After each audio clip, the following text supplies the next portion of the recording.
Home is now the place of refuge and escape. Serenity surrounds me. Do it now, Principal.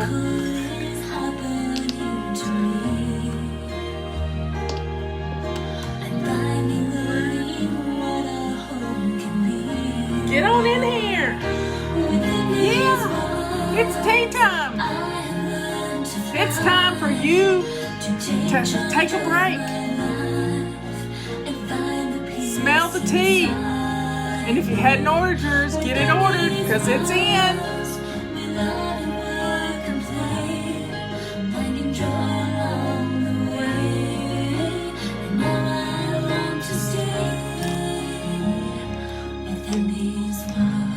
Come on in. Hey, Nora.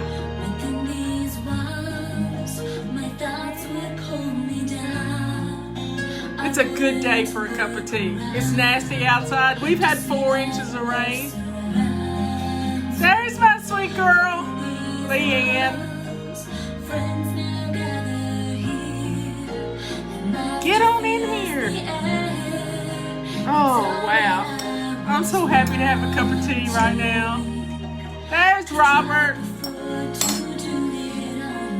He's our lone fella here. And sometimes my brother-in-law, Jay.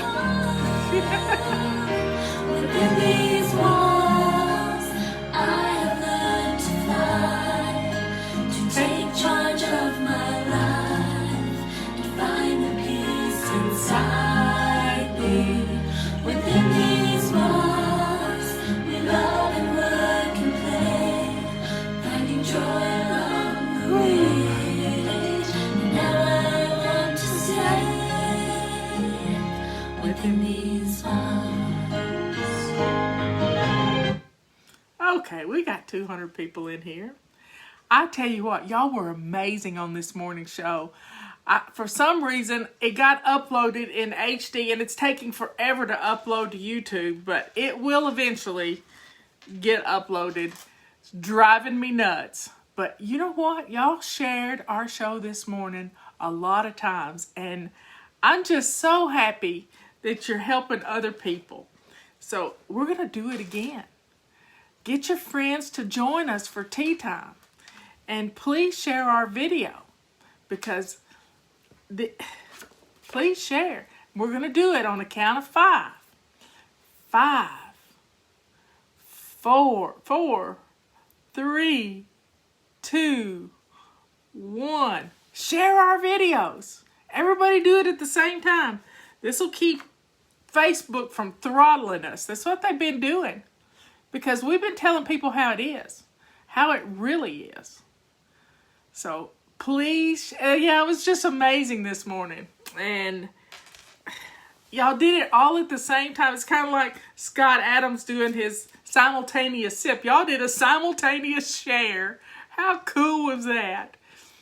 Yep, you did it, you did it, you did it. So everybody drink up. Let's have a wonderful sip of tea. I don't let my water get to a full boil because it's too hot to drink. And I really want something warm going down to my tummy. So what are we going to talk about today? Yeah, what are we going to talk about? Let's talk about our significant others. Yep. You know, we look at them as our protectors. You know, I'm Robert's protector. In fact, when we first met, I'll tell you this little story. When we first met, he had had a premonition earlier in the summer, about 3 or 4 weeks before we met on August 22nd. He'd had a little premonition. And he has his premonitions weirdly. They come to him in lyrics in a song. And the song that came to mind to him, and the reason it came to mind is that he he had a sign from God and he had a premonition all at the same time. I just think it's the Holy Spirit working. But when he was a child, he collected pennies. And he had gotten all the pennies in his little blue book of pennies. We all did it. I did it too, but I wasn't really into it. But Daddy got us these books and we collected these pennies. But Robert collected pennies. And there was one penny, a 1957 minted in San Francisco penny that he didn't ever find.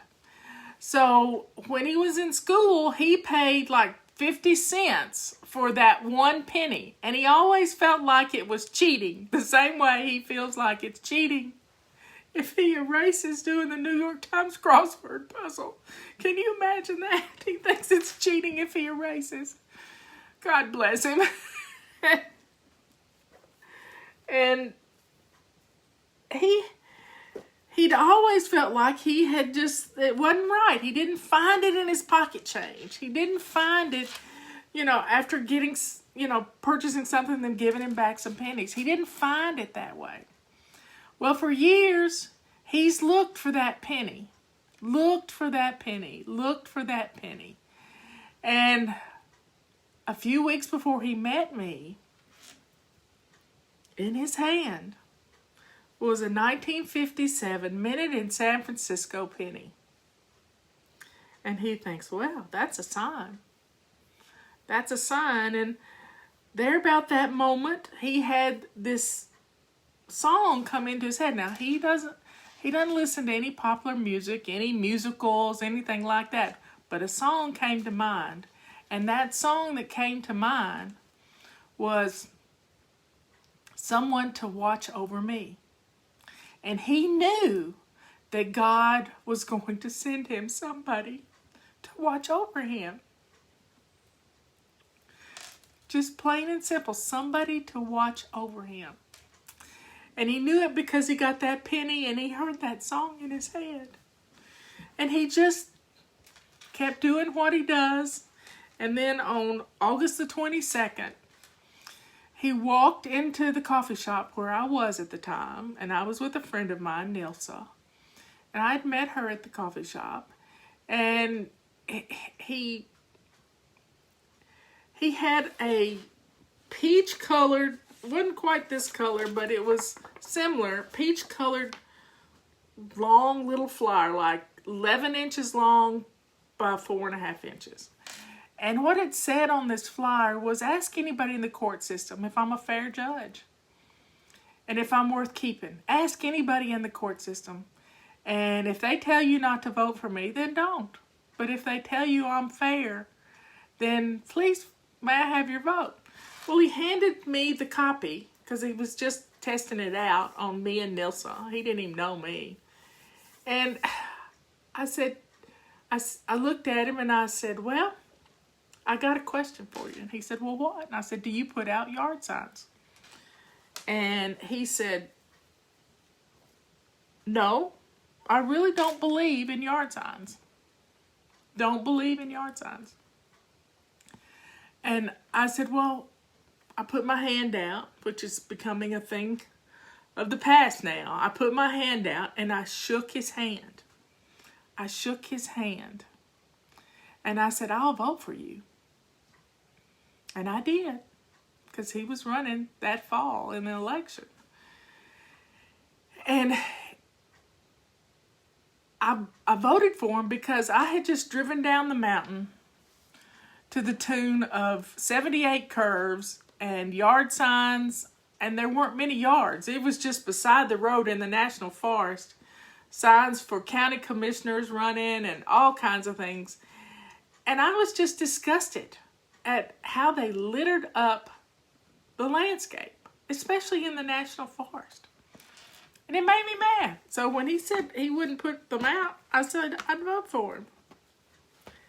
And then I looked at him and I said, you're Susan's husband. And he said, ex-husband. I said, really? And he said, yeah, we've been separated a while now. And I said, okay. Okay. Because it'd been about a year that they'd been separated. But I knew Susan from the music center. We worked together. She worked in the back of the auditorium, his ex-wife, and I worked in the front of the auditorium. But I didn't know Robert. Didn't know them as a couple or anything. And it was, he said, well, call me sometime. I'm in the phone book. Well, guess what? 2 days later, I called him up and I said, you want to go to Picking and Grinning at Silvermont? And he said, well, it's Thursday. It's going to be Thursday night. And I've been playing chess with the same guy for the past 20-something years. And I've missed fewer times on my hand than I can count on my hand.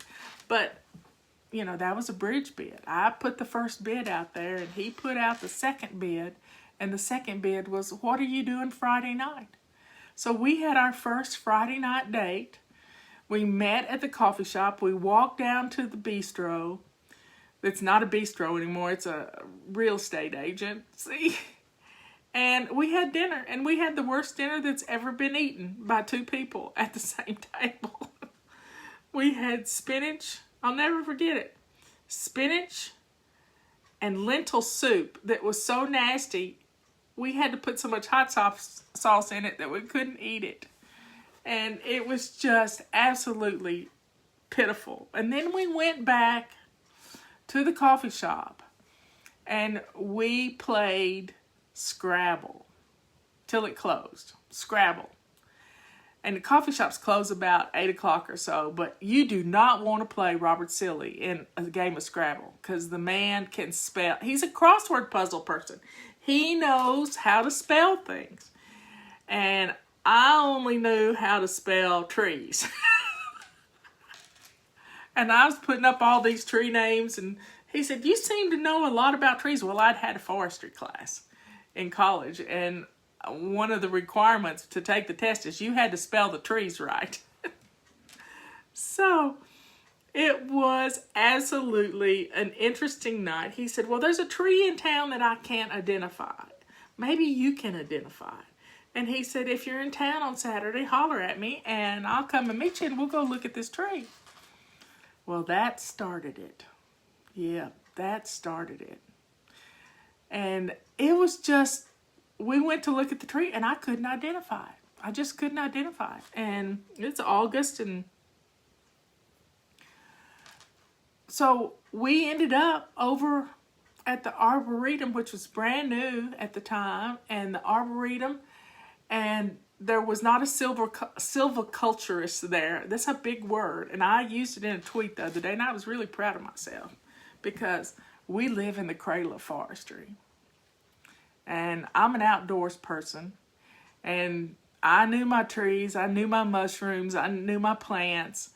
And he said, let's identify this tree. Well, we went over there trying to find somebody to do about trees, and there wasn't a PhD in silviculture there. So we left the branch with them, and he said, well, when we left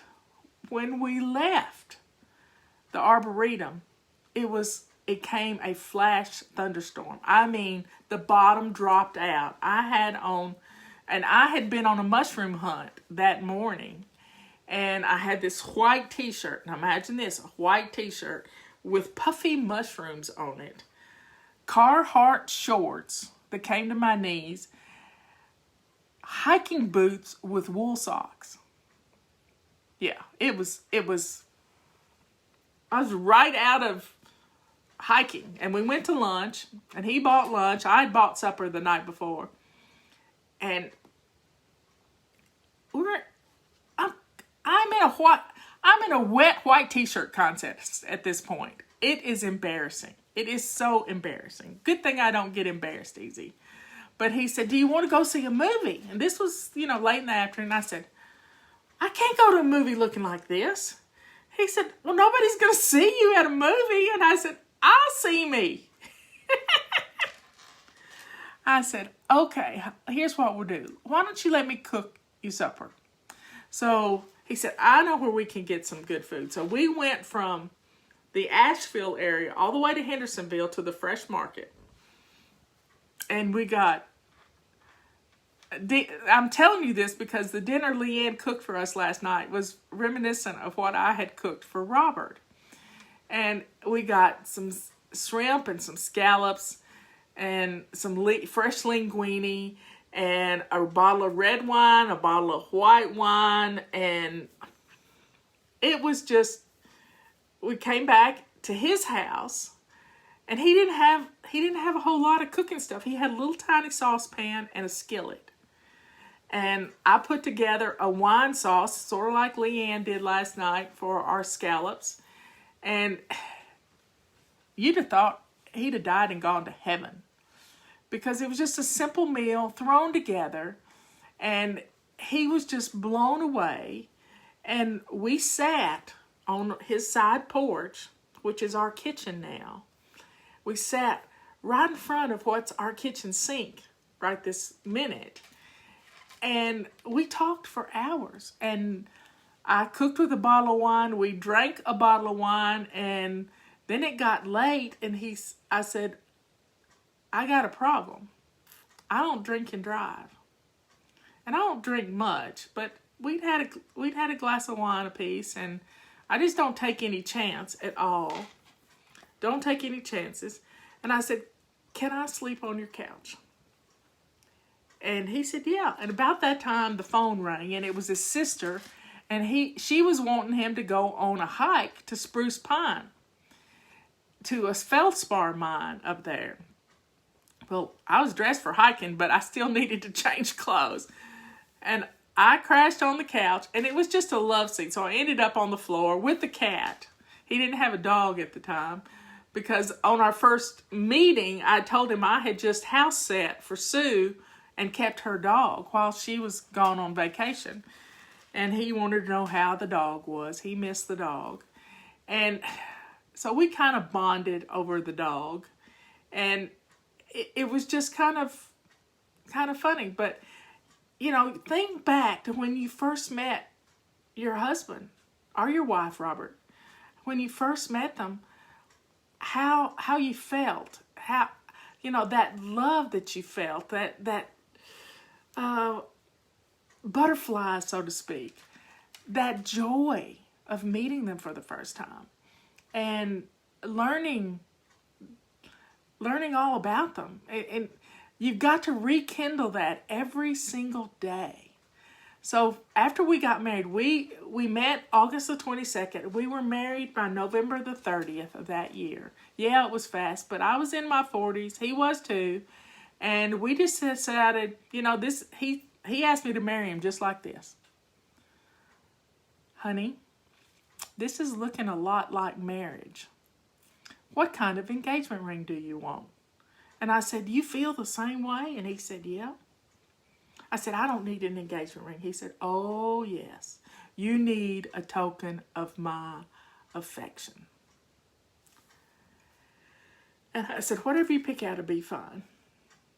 I did have one little stipulation, that it was kind of flush so that I didn't knock the diamond out when I was fishing or reaching into something. I wanted it flat like this one is.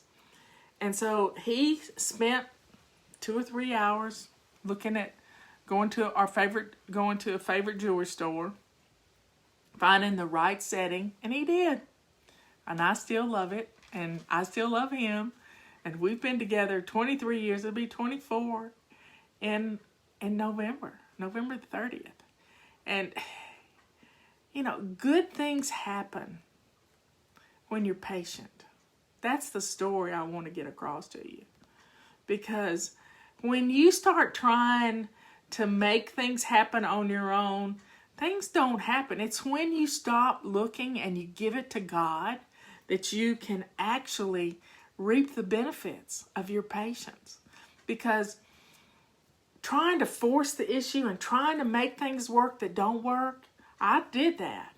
And it's not fun. But when you let God put the two things together, your patience and what's in your heart, He will send you the right person. And He sent me the right person for me. He is my sweet darling. And we toast to sweet darlings all the time. Whether it's iced tea or a little glass of apple cider. It doesn't matter. It's sweet darlings. Because we've been blessed to find each other and to have each other and to have someone to watch over each other. It's a beautiful thing to know that somebody's here for you, that somebody is going to take care of you. So he gave me our engagement ring on Halloween of all days. Yeah, Halloween. So we've got low network connection for some reason. So think back about your relationship. Tomorrow is date night. Reminisce about it. Enjoy the process of, getting to know each other again, because the kids are going to be grown one day and you're not going to know who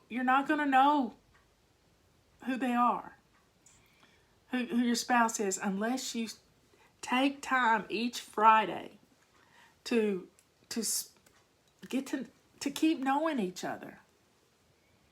That's what you got to do. Yeah, I had a low network connection. I'm sorry.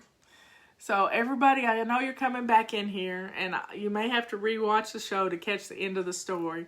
But it's all about you and your relationships.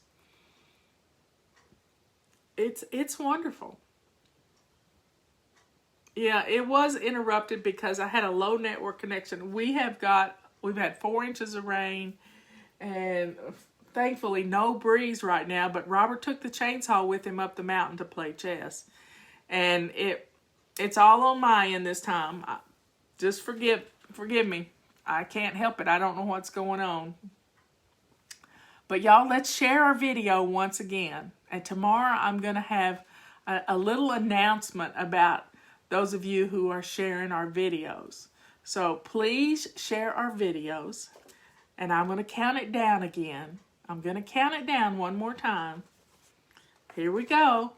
5, 4, 3, 2, 1.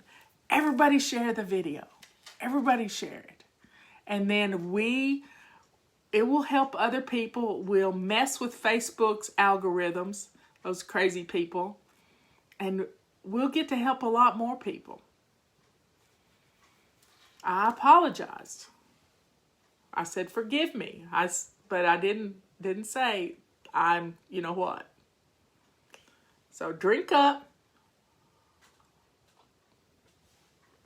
And last night I got in the bed, and I was getting in the bed, and the dog was in my place again, because I was like 15 minutes behind Robert going to bed. And I said, I don't know what I'm going to do with this dog. She just keeps getting my place, and it's always the same game with Tulip every night. And he didn't say the words, but I spouted out the words he was thinking, and he kind of grins because I can take his words out of his head, and he can take them out of mine. So we have a lot of fun with it. But we can finish each other's sentences, and we just know. We just know. Anyway, I love you all. Thanks for sharing our videos. Thanks for being here. And thanks for taking the time to slow down, because you deserve to take care of yourself. You deserve to take a break, because I know you've been working hard as I have today. Y'all be good, kind, and sweet. And I will see you in the morning. Tomorrow is Friday. We're going to still frozen. That's bad. Anyway, I love you all. We're going to get some stuff done tomorrow. It's the last day of Zone 3. But we're gonna do tool time. That's a new game, tool time. We're going to grab a tool and run around the house with it. I love you all. See you later. Bye.